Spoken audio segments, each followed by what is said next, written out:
C'est devant ce parterre de magistrats et d'avocats de Pointe-Noire, Nyari, Bouenza et Lekoumou que le premier président de la Cour suprême, Henri Bouka, s'est adressé aux sachants du droit et de la procédure judiciaire pour revaloriser l'éthique et la probité de ses nobles carrières. Par un langage franc et un style pédagogique, il a ressassé tous les maux qui minent la justice congolaise, décriant les comportements actuels du magistrat qui n'aspire plus confiance aux justiciables, sécrétant une insécurité juridique.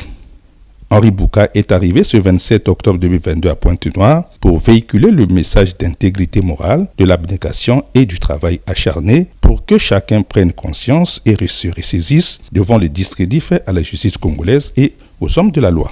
Une nouvelle doctrine de travail ayant pour socle la discipline et la sanction permettant au personnel judiciaire d'extérioriser les missions du premier président et celles de la Cour suprême.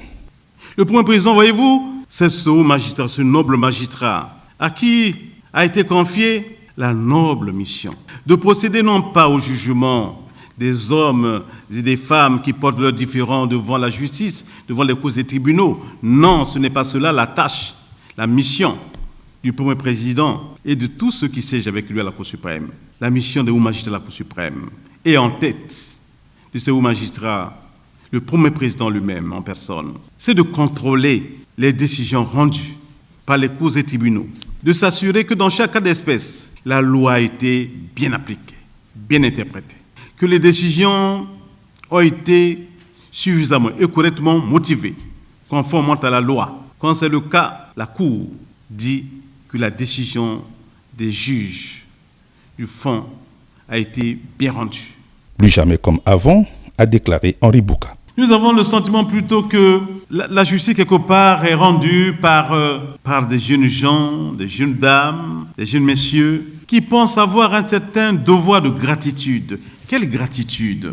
Il n'y a pas de gratitude amorale. Je le dis parce que je sais que beaucoup d'entre vous ont été recrutés par la voie de la cooptation. Mais pour autant, à l'issue de votre formation, vous demeurez des hommes libres. Si vous ne l'êtes pas, parce que vous pensez que vous êtes tenu par un devoir de gratitude envers la personne qui vous a aidé à intégrer le corps de la magistrature, vous n'êtes pas un homme libre et à ce moment-là, vous êtes inapte à l'exercice de notre noble métier de juge. Enfin, le premier président de la Cour suprême a montré le chemin pour sauver la justice congolaise et remettre les pendules à l'heure.